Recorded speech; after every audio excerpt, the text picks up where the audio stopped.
भारत में मुफ्त और समान शिक्षा पूरी तरह क्यों नहीं मिल पाती? इसके पीछे कई कारण हैं। भारत में गरीब और अमीर के बीच बड़ी खाई है। सरकारी स्कूलों में भले ही फीस न हो, लेकिन किताबें, यूनिफॉर्म, कोचिंग, डिजिटल डिवाइस जैसी चीजें कई परिवार नहीं जुटा पाते। इससे बच्चे की पढ़ाई अधूरी रह जाती है। शहरों के निजी स्कूलों में अच्छी सुविधाएं, प्रशिक्षित शिक्षक और आधुनिक पढ़ाई होती है। वही गांव या कस्बों के सरकारी स्कूलों में अक्सर शिक्षकों की कमी, जर्जर भवन और कम संसाधन मिलते हैं। इससे शिक्षा की गुणवत्ता असमान हो जाती है।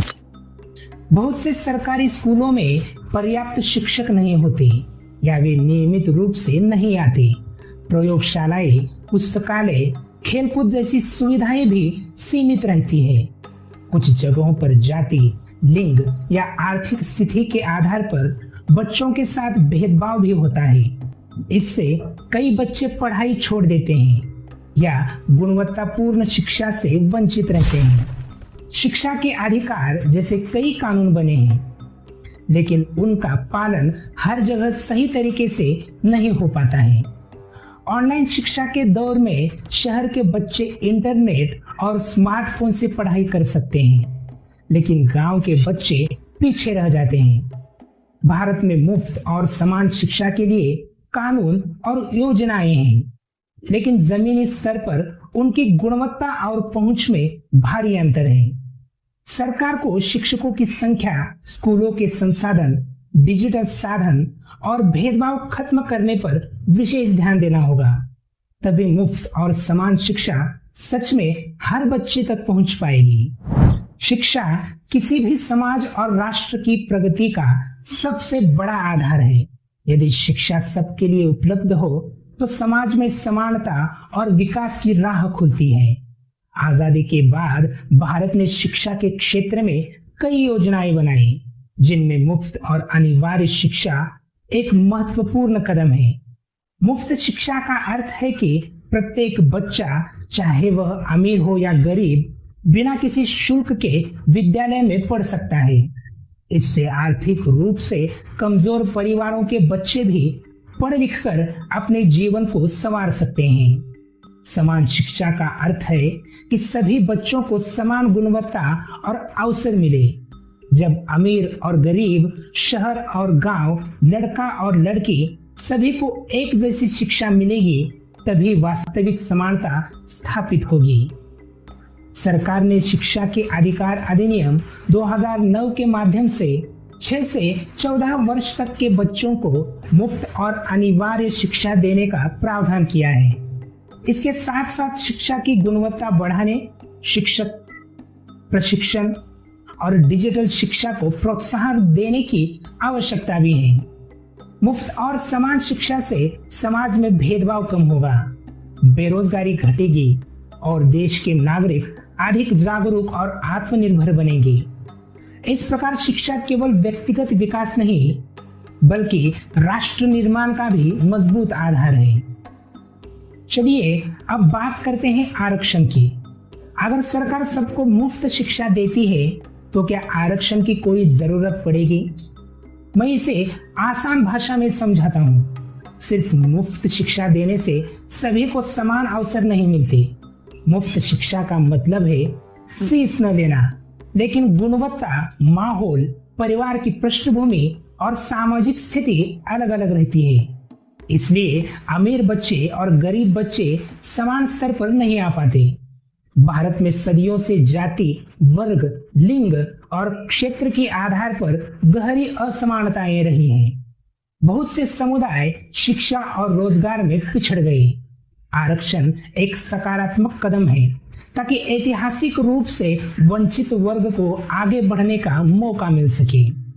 अमीर परिवार के पास कोचिंग, किताबें, डिजिटल साधन, अंग्रेजी माध्यम जैसी सुविधाएं होती हैं। गरीब और पिछड़े वर्ग के बच्चों के पास यह साधन नहीं होते, इसीलिए वे बराबरी की दौड़ में पीछे रह जाते हैं।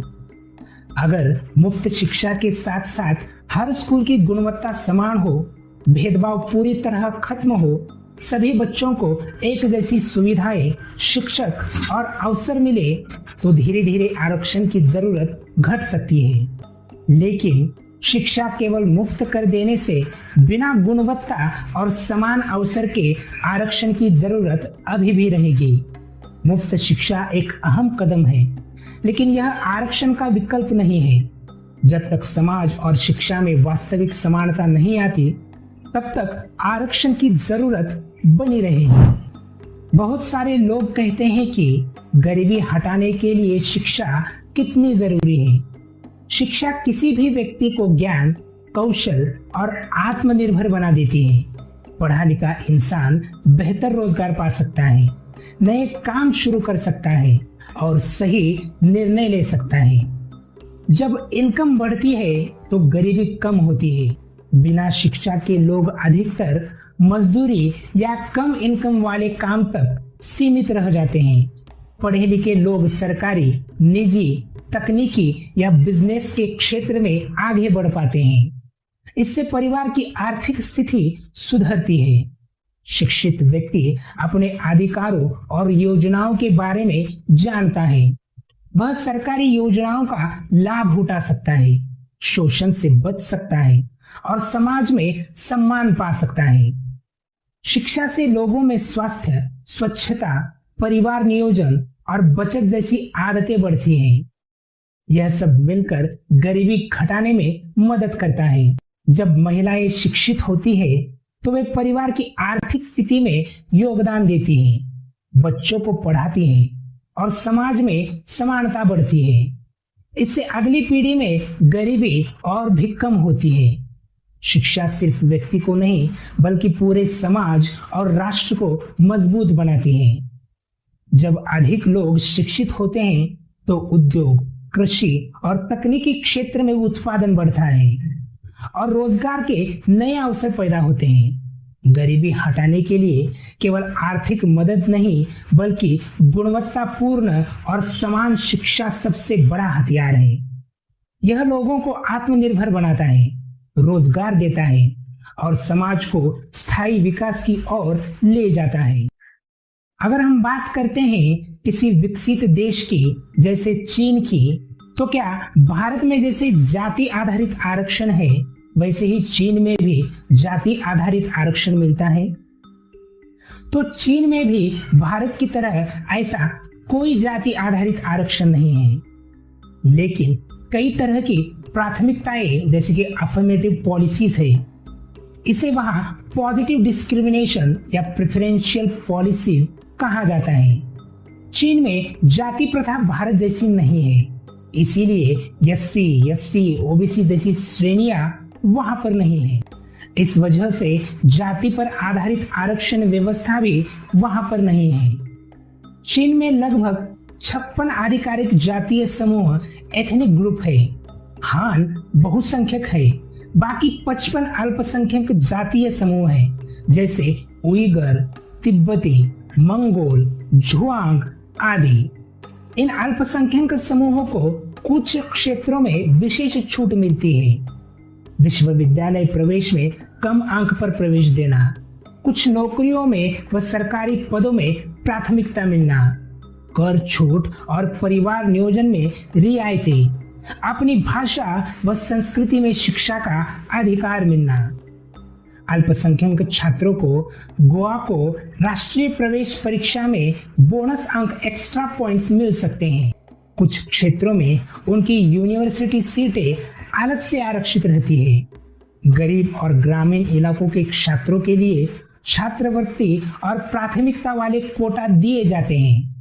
विश्वविद्यालयों में वेस्टर्न डेवलपमेंट प्रोग्राम जैसी स्कीमें भी चलती हैं। तो दोस्तों, सबको समान और मुफ्त शिक्षा मिलना कितना जरूरी है और इससे क्या हो सकता है, आपने और हमने इस वीडियो में देखा है।